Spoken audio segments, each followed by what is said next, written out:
Hey, my name is Nina. Welcome to my channel. Thank you for watching this video. So it isn't entirely an easy video for me to make. Well, because I think it's pretty personal and I don't do personal videos. I'm scared that they won't age well. Although to be fair, it's pretty good. When they do not age well, it probably means that things improved. But anyway, here is what I want to address, something that I have been thinking about a lot in the recent few weeks. The topic is having friend groups. A lot of people meet their closest friends in school or university or at work. I met mine at work. We are friends to this day. It's pretty good. I'd like to say that the story has a happy ending, kinda, because I have my friend group where I have my own place and I feel fine at that place. Sounds good, right? So school years, they weren't pleasant for me. I wouldn't say that my entire school experience was negative. However, when I think about school, comparing the good and the bad, I realize that there were more bad than good. Okay, so the topic is friend groups. So I spent my last year of school at a different school. Obviously, given that it was the last year of school, I was stuck with kids who knew each other from probably the first grade, or at best from the sixth grade or something. But anyway, there were already close, tight-knit groups, and I did not fit into them. I was an outsider. Kids might not have said this to my face, I do not remember. However, it was an unwritten dynamic, unwritten rule. Everybody had their own friend groups, and I was an outsider everywhere.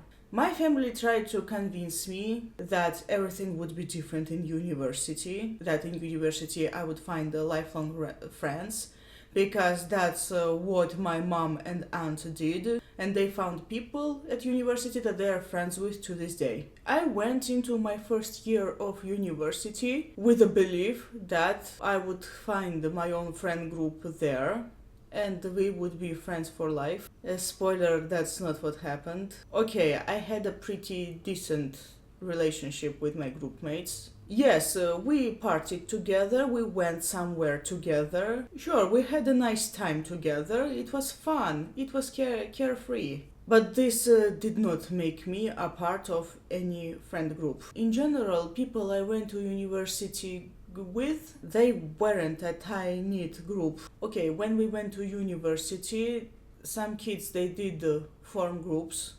I tried to befriend them, but I did feel like an outsider nonetheless. Okay, I do need to confess one thing. Well, I was very young at the time. I was a bit jealous. I was like, why aren't you including me? I got offended at that. Okay, I admit that probably I was wrong to put my expectations onto these people. I admit that. I shouldn't have expected too much from them, should not have done that. But nonetheless, sure, when we went to university, some kids, they did form their own groups. I tried to fit in, it didn't work out. I had one friend for the first year who later befriended another girl. For the sake of our friendship, I tried to befriend that other girl too. But then at the end of the day, they were like, oh, we're too busy, we have our own business, blah, blah, blah, blah, blah. In short, you do not belong with us, and what we do does not concern you, you are not our friend. The message was clear, and I did not talk to these girls for the rest of our studying time, unless it was something necessary. So I met my current friends in 2014. We quickly vibed, and we are still friends. I learned to differentiate between groups where you aren't wanted, the groups you aren't wanted but they act like you are wanted, and the groups where you are actually wanted and where you fit. I am very grateful to my friends for this. I'm very grateful for that. But despite this, my experience did kinda affect me. Okay, for those of you watching these videos who found their lifelong friends at school, at uni, at work, or through some hobby, congratulations. This is a very solid experience. It's just it wasn't my experience, even though I wish it was. The friendship I had at school, one friendship that I found at school, I thought we would be friends for life. I will say no more. I think my expression alone says everything. So let's move on. Yeah, this is very personal. I do not want to make this very personal. And the reason I'm making this video is because, I don't know, maybe some of you watching this video can relate to me. And we are living in the age where people are more open about their experiences. Well, I do need to admit one thing. There are not many things I regret in the long run. One of the very few things I regret in the long run, even though it's not entirely my fault, and there's another side of the coin to this, is that I did not build a stronger and more and wider circle of people, social circle. Okay, I do have my social circle, but for the last few years I have been thinking of expanding it because I wanted more. Okay, of course, to everything I am saying in this video, there's another side of the coin, this time about selectiveness and whether about some people are worth it, but I'm not going to talk about it now. I just want to address one side of things. But the deal is that at school and in uni, I did not find the friendships, the connections that I wanted, even though I originally thought I did. It just happens sometimes that there is no animosity or bitterness or whatever. Sometimes it's just that you and this other person, you do not vibe well. You bring different energies to the table. You are completely different. The vibe is different. Sometimes it's just that. It's not just about mistreating somebody or showing somebody they're not worth it, or even having different personalities or values or whatever. Sometimes it's just the vibe. And now when as I'm filming this video, I think it's the vibe. A lot of people at school, at uni, they weren't my vibe, even though I originally thought they were. Okay, I was raised on the media where main characters, they were like, who cares about a lot of friends when you can have one true friend? I was raised on this media. And that's actually true, because one good friend is worth 10 friends. Now, of course, there's another side to everything I'm saying in this video. And long story short, I'm questioning whether having such a big circle is actually worth it. Do a lot of people fit me? The deal is that in the past, I put other people's feelings and thoughts into consideration much more than on my own. In the past I was like, they do not want to be with me or whatever.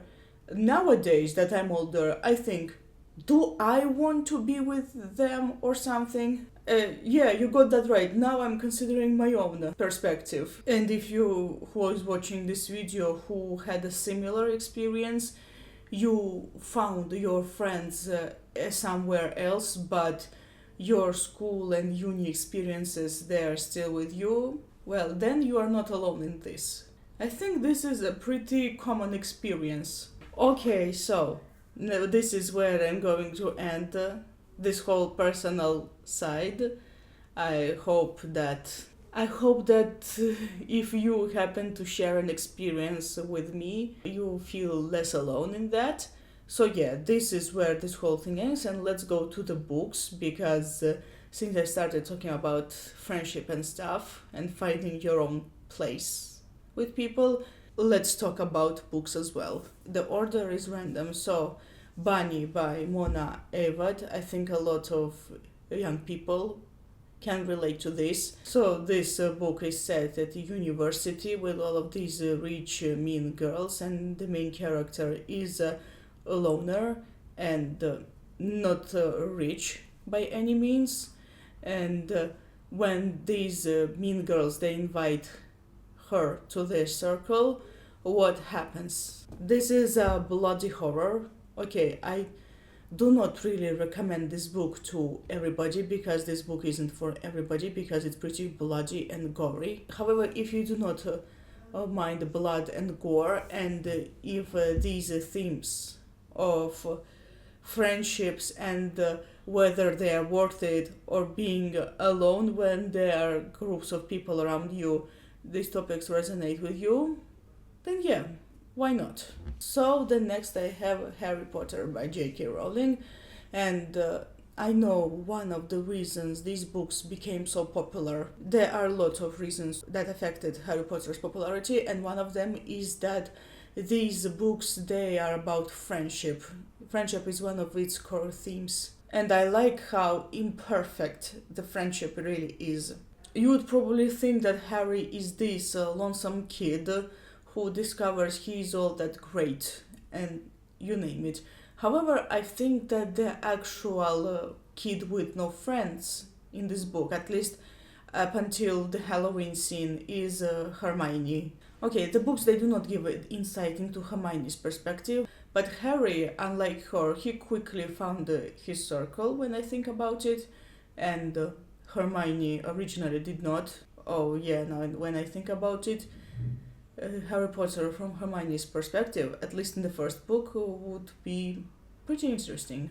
Then I have Ender's Game by Orson Scott Card. So this book is also deals with friendships and who is your friend and who is not, especially in an environment that is hostile towards you or at best indifferent on purpose towards you, and what it's like to be a leader when you do not want to be one. Yeah, when I first read Ender's Game, I thought I was horrified at the teachers that they did not outright abuse Ender. However, they created a very toxic environment for him.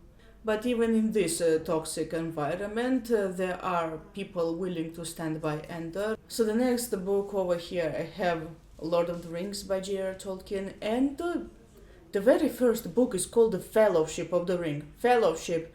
So basically, this is a very comforting book with all the whimsical stuff and all the different people from different groups gathering together, and there is a lot of singing in these books.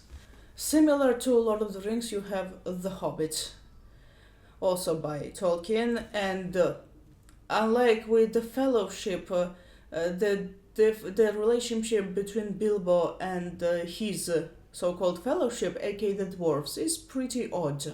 But despite this, they come around. We have The Perks of Being a Wallflower by Stephen Chbosky.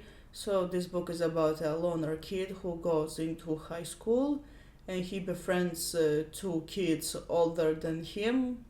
And this is about their friendship and navigation into relationships with people and so on. And the main character is a bookworm and his favorite teacher is the literature teacher. Yeah, this is a pretty dark novel that deals with a lot of dark themes, but despite this it still has a lot of uplifting moments. Charles Lee's navigation of things, and you name it. The next I have comforting the Moomin Saga books by Tove Jansson. So yeah, there are 9 books into the Moomin Troll saga. These are pretty comforting. This is about a pretty healthy relationships dynamics, not only in the family but among friends too. So characters in these books are pretty uplifting and they do things to lead happy lives. Despite everything, the family of Moomins and the characters in general are pretty a strong unit, and they may be separated from each other, but they still go back to each other. So the next book, Mistborn by Brandon Sanderson. Okay, this isn't entirely about friendship. This book deals with different themes. This is a more good versus evil. However, at the start of this book, everything is so moody, and the book is about slowly changing things for the better. And in general, this is a common pattern in Brandon Sanderson's books. I think this is one of the reasons he's so popular, is that his books, they show that there's still hope, you can still change things for the better. So yeah, I still decided to include Mistborn, at least the first book, The Final Empire, into this video, because it's about comfort, hope and light and things like that. And finally, the last book in this video is The Stormlight Archive, also by Sanderson. In this book, compared to Mistborn, at least the first one, I haven't read books 2 and 3, you have a few young main characters. At the beginning, they're separated from each other and they're kind of miserable. But given what I said about Sanderson, that's just the beginning. And the spoiler alert, things change. And the main characters, they make it change. And so that's all. Thank you so much for watching. I hope you enjoyed this video, this very odd video of me venting and also recommending books. Yeah, now when I think about it, this is one of the reasons fantasy is so popular. Is because when you read fantasy, you discover these friendships that you wish you had. This is especially noticeable with Harry Potter and kind of with Lord of the Rings too. See you next time. Goodbye.